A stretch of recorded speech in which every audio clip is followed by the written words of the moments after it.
काठमाडौँमा एउटा घटना, आमाको नाममा स्कुटी, छोरीले चलाउनु भयो, छोरीको लाइसेन्स थिएन। कहाँ जान लाग्नु भएको थियो त भन्दा आफ्नो भाइलाई स्कुल पुर्याउन जाँदै हुनुहुन्थ्यो, भाइलाई अगाडि स्कुटीमा राखेर पुर्याउन जाँदै हुनुहुन्थ्यो। ड्याङ्गै एक ठाउँमा अनियन्त्रित भएर लड्नुभयो, अर्कोले हानेको पनि होइन, लड्नुभयो, भाइको डेथ भयो। परिवारको एउटा सदस्य मर्यो, मार्यो कसले? दिदीले। सबैले चलाएको त दिदी हुन्। दिदीसँग के थिएन? लाइसेन्स थिएन। दिदी स्वतः केमा पऱ्यो? ऊ त्यो लापरवाहीमा परिहाल्यो, 3 देखि 10 वर्ष कैद सजायमा परिहाल्यो। किनभने लाइसेन्स नभएको मान्छेले चलायो नि त, लापरवाही गर्यो नि पर्यो। एउटा घरको आफ्नै भाइ पनि मर्यो, आफ्नो भाइ मरेकोमा दुःख मनाउनु पर्ने अवस्था छैन, जेल परिहाल्यो। अब लाइसेन्स नभएको मान्छेलाई कसले दियो चलाउनु? आमाले।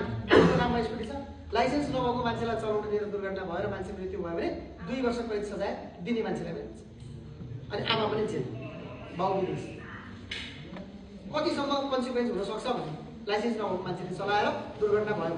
त्यही भएर आफ्ना सवारी साधन दिँदा हामीले गर्छौँ क्या छ, बच्चालाई दुध लिएर जाउँ न, उतै पसलमा त भने दुध लिएर आउँ न, तरकारी लिएर आउँ न।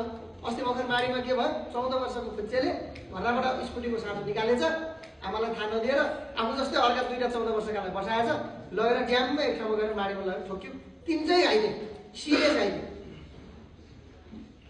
लाइसेन्स पनि छैन, मान्छे मऱ्यो पनि सक्यो, के छ?